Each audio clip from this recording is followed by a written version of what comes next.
What's up, guys? Welcome back to the channel. Here we are with another reaction. In this, we have why can't the Dutch speak about this? Before we dive in and find out what exactly it is that they cannot speak about, if you guys happen to enjoy, please don't forget to subscribe, give a video a thumbs up, and let's get right to it. He's a radical politician. He's a very controversial figure. Anti-Islam, anti-immigration.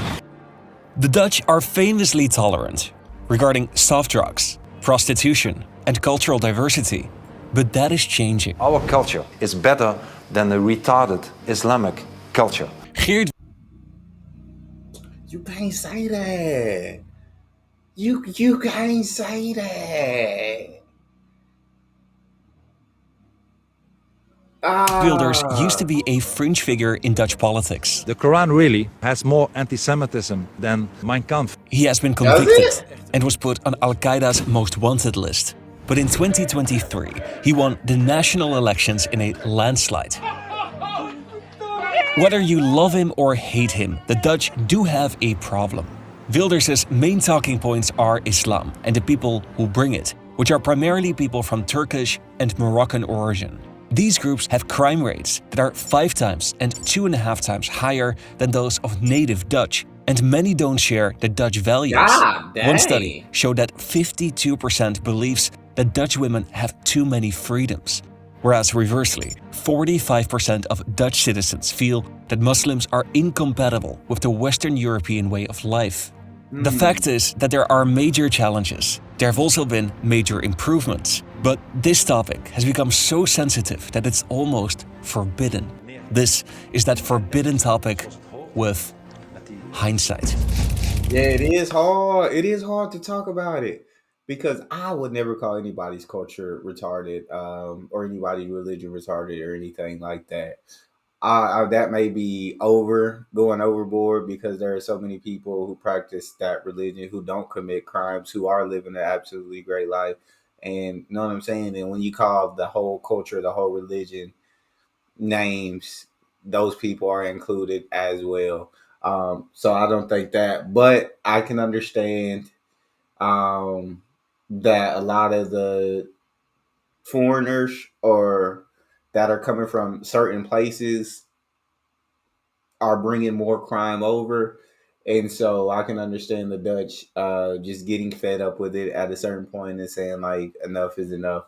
And probably that's how that guy won in the landslide. But, yeah, when it comes to topics like this, it's always sensitive topics. So you just kind of walking on eggshells. But, my guy, I'm going to let it be known. Tell me how y'all feel in the comment section. I'm intrigued to see what y'all got to say. Wilders has been around for a long time, and he's mostly known for his remarks on Islam. The Islam is een bloeddorstig monster. In his early campaign videos, he'd filmed these hit-and-run monologues. You can see his driver still parking the car. He's surrounded by security, and he's always in or in front of a mosque. En er verschenen verschillende nieuwe moskeeën, ondanks de protesten. This kind of criticism had long been absent in the Netherlands. The public debate on immigration was always generally optimistic, even when some of the challenges of their multicultural policies came to the surface. Now, he's leading the biggest party in the Netherlands, and he's tasked to turn his vision into reality.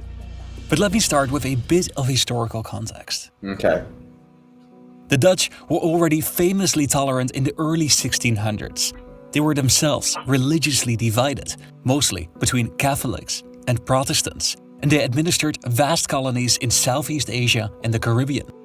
They realized early on that it would be better for business if they developed a tolerance for each other's differences. By the 1960s, this culture of tolerance had become a national trait, and they were going to take it one step further. They were fighting for gay rights. They made cannabis available for recreational use. All these progressive developments happened as the Dutch were losing their faith. Wow. But like in shout out to the Dutch, you feel? Hey, they always ahead of the game. And they definitely are very tolerant people. Okay. many other countries, they had a shortage of low-skilled workers.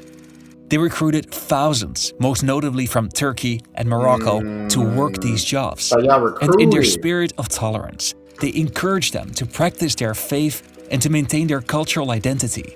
The Dutch thought that they would return to their country of origin after some time and saw no need to integrate them in society. They lived parallel lives, and this is where problems started to emerge. I've had the idea for this video for some time already, but I kept postponing it for, well, it's obvious, right? Yeah. A friend of mine recently had a guy show up at his front door in response to a video that he made.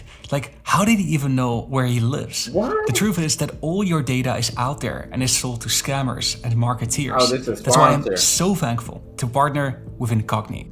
I'm gonna skip Incogni is a sponsor. service that goes out on your behalf to take your data off list that data broker incogni.com/hindsight and apply the code hindsight at checkout to get a 60% discount on a yearly plan. Thank you again,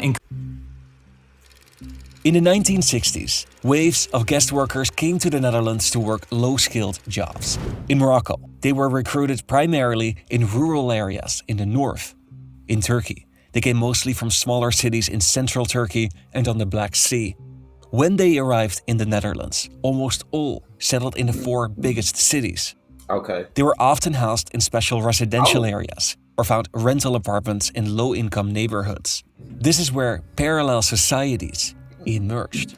The first generation worked long days for little money, and their crime rates were well below the national average. But their kids started causing trouble. The most problematic group were the so-called 1.5 generation of Moroccans. These were the children of the first generation of immigrants that moved to the Netherlands when they were very young.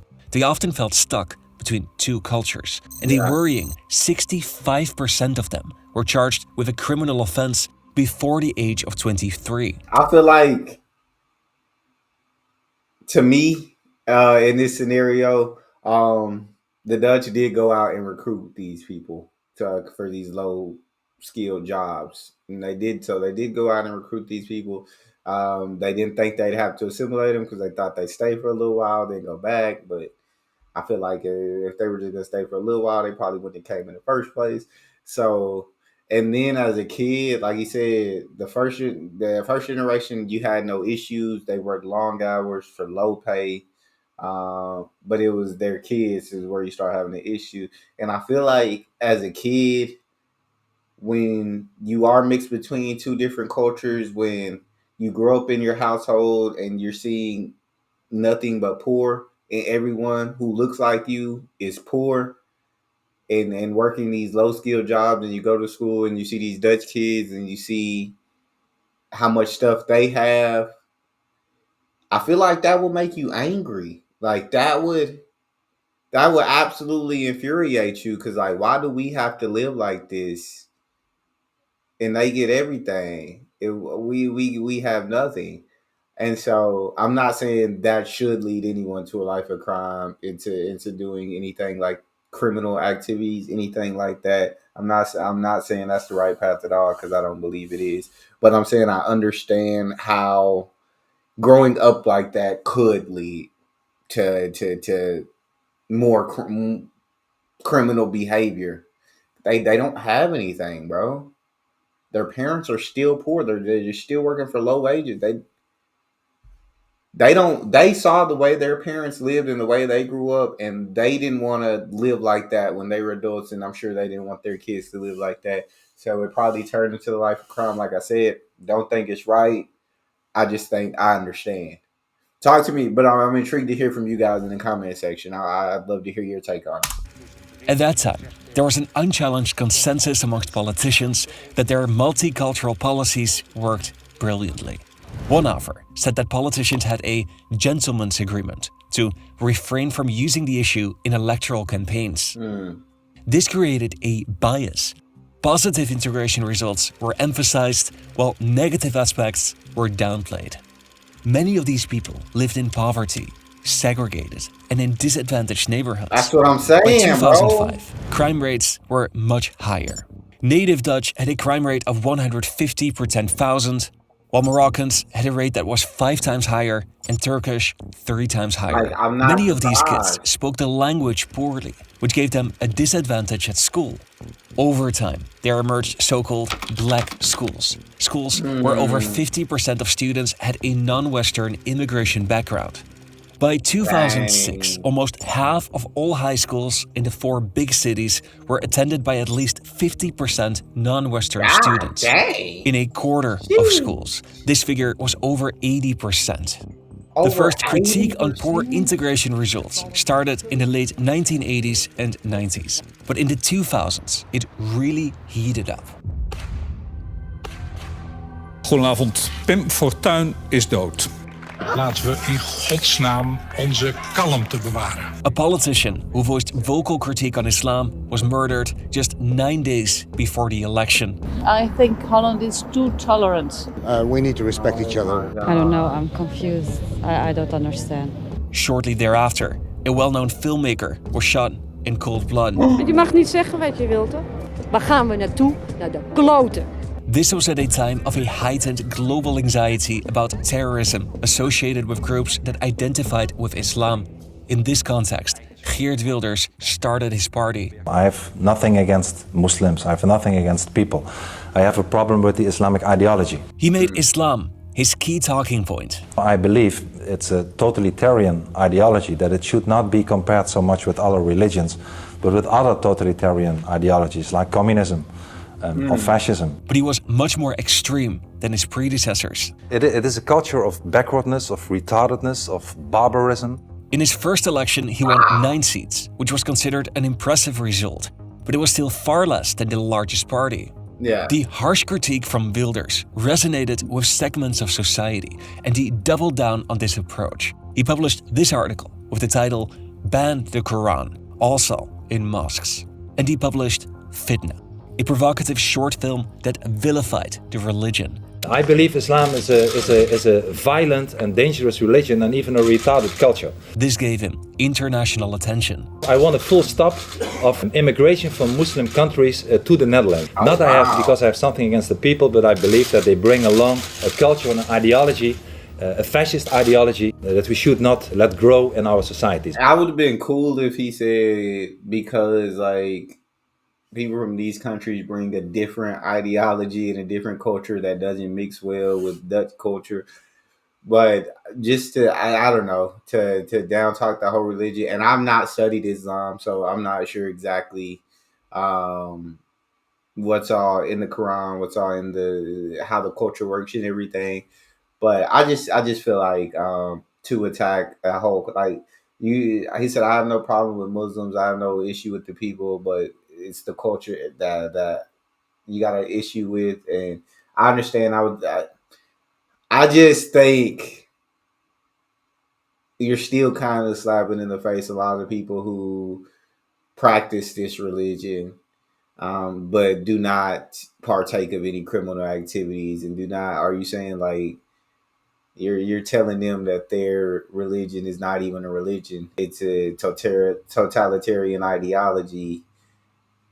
And so I guess I don't necessarily agree with that assessment. But I can understand Dutch people starting to get fed up and starting to get upset when you see that difference in crime rates and statistics.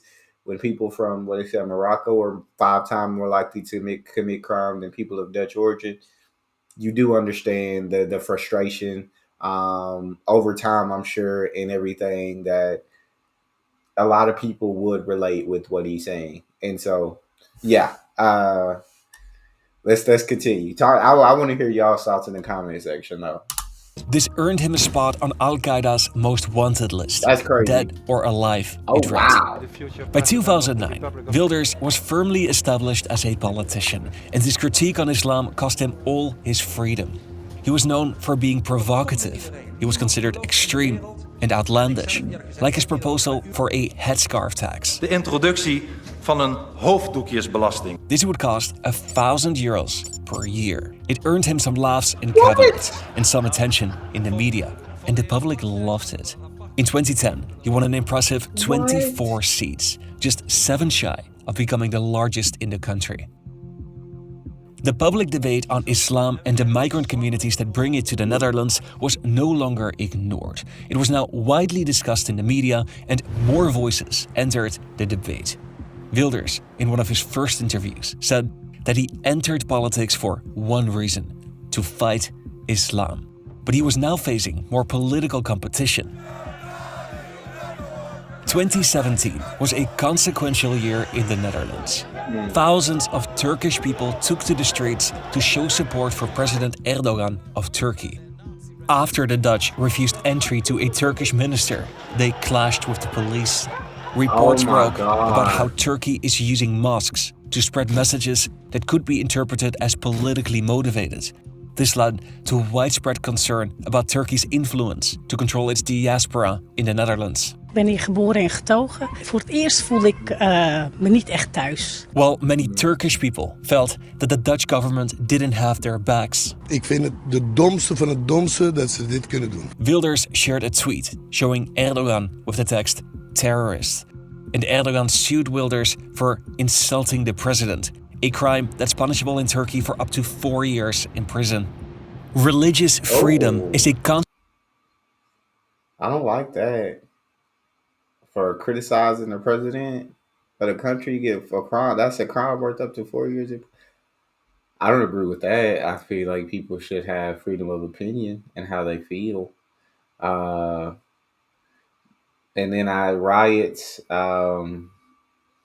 Yeah, of course. As he starts to gain more popularity and everything, those foreigners from Turkey are going to start feeling a certain type of way, like the government doesn't have their back. They don't care about them. And I mean, when they go into schools, or when they're growing up in households that are very poor, where they still have to work the low skill jobs and everything, they probably have been feeling like this for a long time. But then again, the Dutch people also feeling the type of way because of those crime rate statistics. So it's just a powder keg. You got two sides, and I think both are just so full of frustration. So it's just a big powder keg ready to explode. Constitutional right, and it's firmly part of the Dutch sense of national identity. But some Muslims had values that contradicted other key values in the Netherlands. This study from 2013 questioned Muslims in 6 countries, amongst which the Netherlands. To the statement, "I don't want homosexuals as friends," 56% of Muslims agreed. To the statement, "Jews cannot be trusted," 45% of Muslims agreed. To the statement, "The rules of the Quran are more important than the laws of the country," 65% agreed. That one, but you could have did that one with any religion. Like if you said the rules of the Bible are more important than the laws of the country, I guarantee you Christians, there would have been over half of them that agreed. But the other things I feel like are definitely unacceptable. Don't trust Jews, 45%. That's high. That is high. I don't like that. And then what was the other one that he just said? I don't want homosexuals as friends. I feel like I've been friends with homosexuals, and they're people just like my straight friends. Like, they're really cool. And so I don't like that at all either. Those statistics are frustrating, disappointing, and they are sad. Agreed. The author clarified that there's nothing intrinsic to Islam that explains these problems. It was not a critique on the religion, but it showed how religious fundamentalism is much more prevalent than was previously assumed, and that deserves attention. Despite the debate about Islam and immigration now entering the mainstream, Geert Wilders wasn't performing well in elections. He lost significantly in 2012 and struggled to recover in the subsequent elections. Islam and freedom, Islam and democracy are incompatible. Muslims in the Netherlands are feeling increasingly alienated, and Geert Wilders isn't helping. But people don't even practice in the same way. No, but look at every country in the world where the Islam is dominant. If you continuously hear that your culture is backward and your religion is bad, it only makes sense that it leads to feelings of alienation and resentment. Wilders would share tweets saying things like these. Most Muslims in the Netherlands now consider their faith their primary social identity. They feel Muslim first and Dutch second. The percentage of Dutch women of Moroccan origin that wear a headscarf increased from 75% to 89%, while it remained stable around 50% for women of Turkish origin. The number of people that pray 5 times per day also increased by about 10%. Wilders realized that in order to grow his party, he needed to tone down his rhetoric and adopt more policy standpoints. And that's what he did. He had always been a Eurosceptic. We need to have an exit. That's inevitable. And he now positioned himself as a champion of the poor. He expanded his persona to appeal to a larger group of people, and he became less provocative. He talked about the economy, healthcare, asylum seekers, and the relationship with Russia. If you take away some of the rougher edges of Geert Wilders, what remains is a charismatic man with a good sense of humor. Om de cultuur te herstellen van Nederland mag Zwarte Piet minister van Cultuur worden. But it still came to everybody's surprise just how many seats he won during the 2023 election. He had now become the leader of the largest party in the Netherlands. And the question on everybody's mind is, who is he really?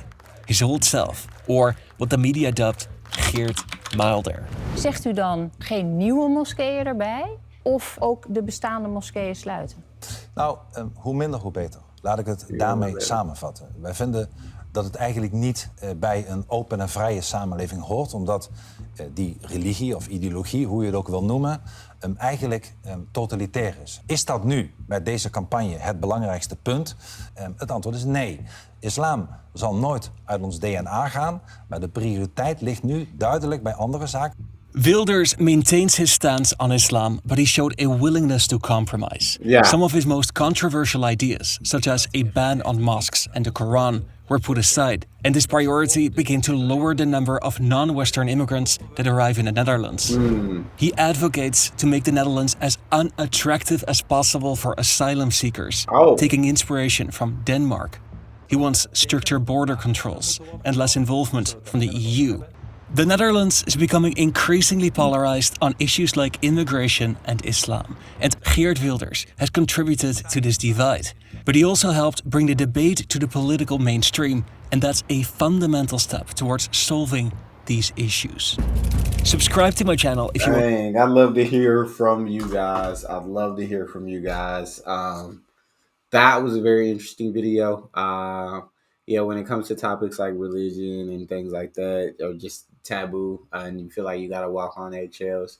And like I said, it just was kind of like a powder keg. But I guess he realized he needed to tone down his rhetoric and focus on other things.